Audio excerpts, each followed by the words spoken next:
ang bukod tanging 8 Division World Champion sa ating kasaysayan. Manny Pacquiao. Nagtala ng samot-saring karangalan na talagang hindi malilimutan. Hottest fighter on the planet, there is no doubt. Number 1 pound for pound, who could argue that? Walang takot binangga kahit gaano man kalaki ang balakid na nakaharang. Pinagharian ng ilang taon ng boxing nang baklasin ang mga bigating pangalan. From flyweight to 154 pounds, from a teenager till 40 years old. Ating sariwain kung papaano nalagpasan ang mga higanting nakatunggali. Sa larong malalaki ang kadalasang lyamado.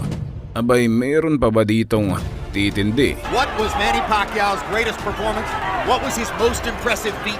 What was his biggest night?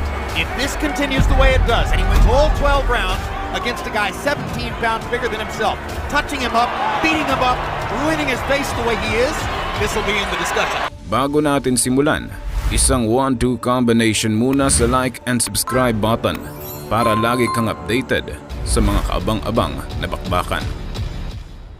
Ang bubungad sa ating listahan ay ang laban kontra sa 5 foot and 11 inches na si Oscar De La Hoya. Why go against this guy? Look, he's a much smaller man, and isn't there more to lose against a much smaller man?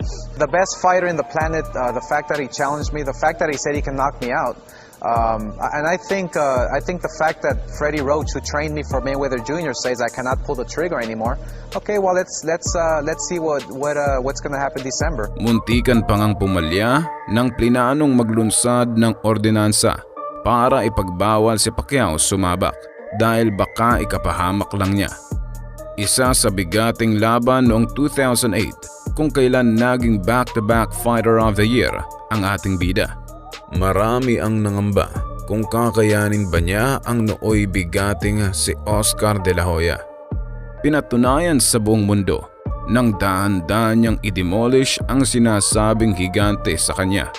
Lakas at bilis ang dalang sandata, kaya ang Golden Boy ay hindi nakaporma.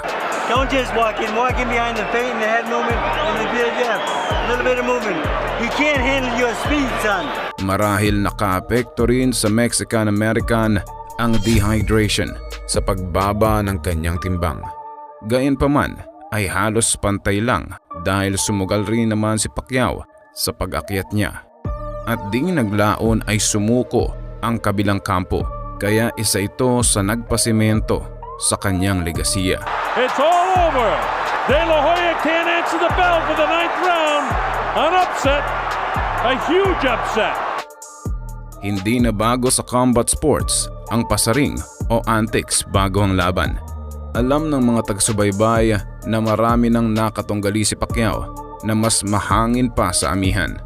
Kaso nga lang, nag-iba ang ihip ng hangin sa loob ng lona nang tumunog ang kampanilya. Margarito saying that Pacquiao's not hurting him, but his face is telling a different story. Indeed. And Pacquiao's beginning to land with almost every punch. May ibang pinagsisisihan habang maluha-luha pa. Oh man, it just hurts. It hurts deep down inside because I've trained.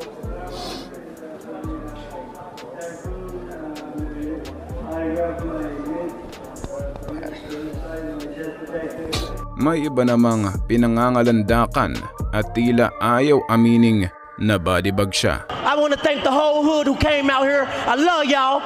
I did this for the hood. Y'all know I beat that boy. Ganun pa man, isa si Margarito sa mga higanteng nakatikim ng gulpe de gulat. Si Bak ang malaking troso na nakaharang sa lagaring di makina. Harold, how do you have it so far? 90-81, 9 rounds to nothing. The hard-punching Manny Pacquiao. You know, he's been really aggressive, just fighting the perfect fight.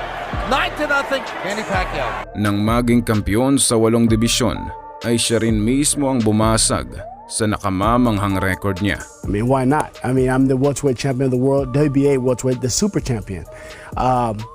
And I believe Manny Pacquiao, he beat the top junior welterweight guy, which was Ricky Hatton. Now, why not come to welterweight and face me at welterweight? Si Mosley ang isa sa nagantimpalaang makatunggali nang nooy nasa tugatog na si Pacquiao.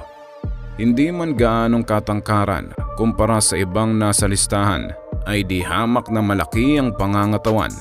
Nakaakyat pa nga to ng middleweight noon kontra kay Ricardo Mayorga. Malasabaw ng pusit ang paglabo ng negosasyon kontra kay Mayweather at kailangang depensahan ni Pacquiao ang titulong hawak. At kailangan ring testingin muli ang abilidad para ang kalawang ay maipagbag.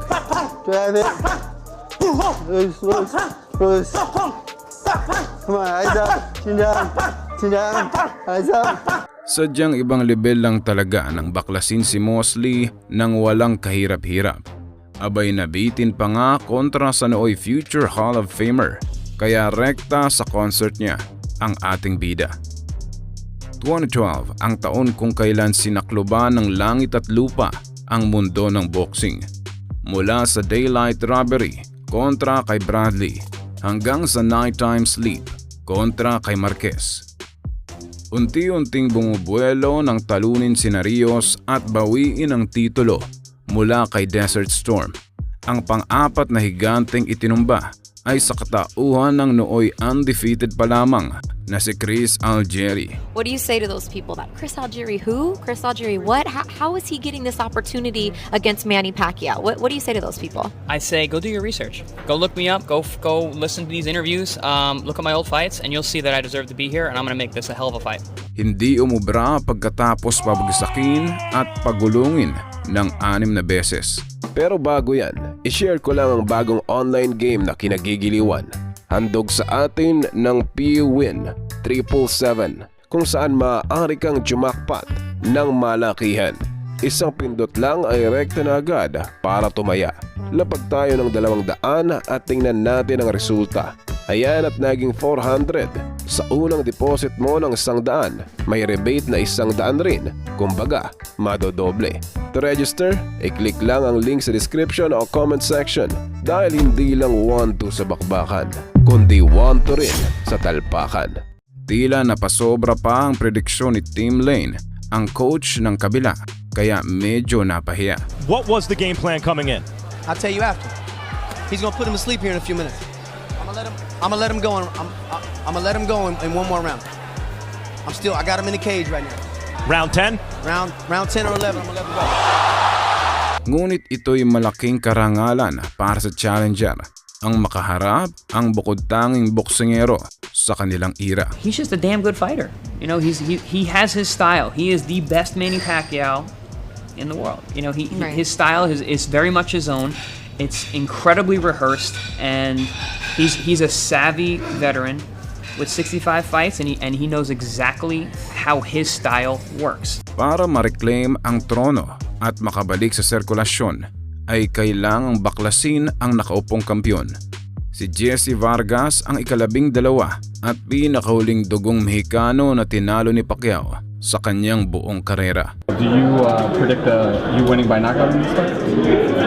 I don't like to give prediction. I know that I will win. Tell you what, I'm going for a knockout. And the minute that he gives me that opening, I'm taking it. You know what I mean? That's for sure. And it's going to be a very entertaining fight. And the 8th round sounds very, very good to me. Kahit edad 37 na, ay nandoon pa rin ang bangis at galawan. Kaya sinorpresa at nabulagta ang katunggali sa 2nd round pa lang. Walang naging solusyon si Vargas sa lumulusob na si Pacquiao. Hindi rin naging epektibo ang mga counter punches kontra sa matalino at magalaw.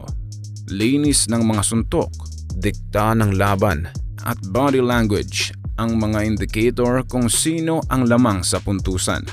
At sa scorecards ay malinis na naipanalo ng ating kababayan. Ito'y naging makasaysayan bilang kauna-unahang laban ng isang senador at world champion nang maluklok sa pwesto noong May 2016. Ultimately, what I took out of the experience, I mean, you can't buy the experience that I gained that night. Worth to mention rin ang malalaking welterweight na si Clottey, Cotto at Thurman sa mga tinalo ni Pacquiao. Hindi man sila katangkaran ngunit sila ang mga boksingerong mabibigat sa nasabing dibisyon. Pagkatapos talunin si Vargas noong 2016 ay umugong ang mga rumor at spekulasyon. Ang nooy WBO Super Welterweight Champion na si Canelo ay nababanggit sa mga posible o nais ng mga tao bilang katunggali ni Pacquiao. Pati na rin ang Unified WBC at IBF Middleweight Champion na si Triple G ay nababanggit noong kasagsagan pa ng HBO sa mainstream. Si Abel Sanchez na nooy trainer ng Kazakhstani ay sinabing mas kilala ang manok niya kumpara sa mga inilatag ni Bob Arum noon na sina Terence Crawford at Vasily Lomachenko. Desidido rin noon si Freddie Roach sa planong muling pag-akyat. Kaso hanggang fantasy match na lang dahil si Pacquiao mismo ang nagsabing hindi na siya magbabalak umakyat sapagkat masyadong mabigat at malaki ang pinsala sa kanya. Mula flyweight hanggang light middleweight ay nagmarka ang mga kamao niya. Tagapaghatid ng aksyon noon sa boxing kaya inaabangan ng madla. Walang pangamba kahit halos lahat ng katunggali ay may advantage sa kanya dahil nag-aalaba ang determinasyon niya. Talagang eye of the tiger, ganyan ang bangis na ipinapakita. Back comes Pacquiao, stinging combination. Do you love it? Love it. Kung hindi siya, sino ang sana'y gagawa? Mas lalong binuhay ang boxing sa Pinas at binigyan ng panibagong timpla.